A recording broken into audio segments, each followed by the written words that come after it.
क्या तुम जानते हो कि शरद पूर्णिमा क्यों कहलाती है वर्ष की सबसे रहस्यमयी और दिव्य रात?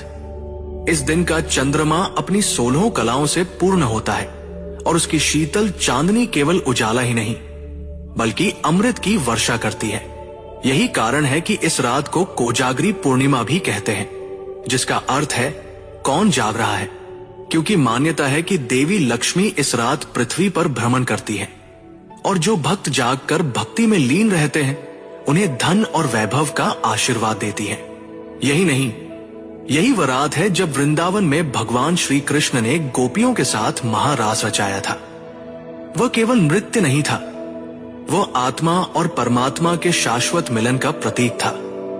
इसलिए इस दिन को रास पूर्णिमा भी कहा जाता है। शास्त्रों के अनुसार शरद पूर्णिमा की रात जागरण करना, मंत्र जप करना और भगवान को खीर अर्पित करना अत्यंत शुभ माना गया है।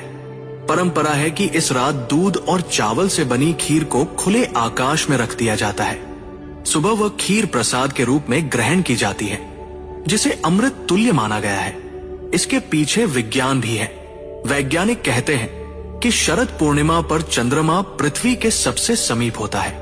इस रात उसकी किरणों में हानिकारक अल्ट्रावायलेट बहुत कम और शीतल किरणें सबसे अधिक होती है। यही ठंडी चांदनी दूध और चावल में हल्की रासायनिक प्रक्रिया करती है, जिससे खीर रोग नाशक और पचाने में आसान हो जाती है।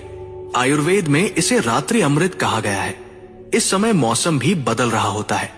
गर्मी से ठंड की ओर बढ़ते मौसम में शरीर को प्राकृतिक सुरक्षा की आवश्यकता होती है और चंद्र किरणों से बनी ये खीर शरीर की रोग प्रतिरोधक क्षमता को बढ़ाने का काम करती है।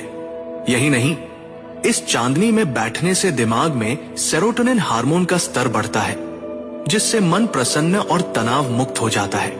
ज्योतिष में भी कहा गया है कि शरद पूर्णिमा की रात का चंद्रमा समस्त नक्षत्रों को ऊर्जा देता है और पूरे वर्ष का संतुलन स्थापित करता है। यानी सोचो, एक ही रात जिसमें धर्म भी है, भक्ति भी है, विज्ञान भी है, स्वास्थ्य भी है और समृद्धि भी है। यही कारण है कि शरद पूर्णिमा को अमृत की रात कहा जाता है। तो इस साल जब शरद पूर्णिमा आएगी, क्या तुम भी जागकर मंत्र जप करोगे और खीर को चांदनी में रखोगे?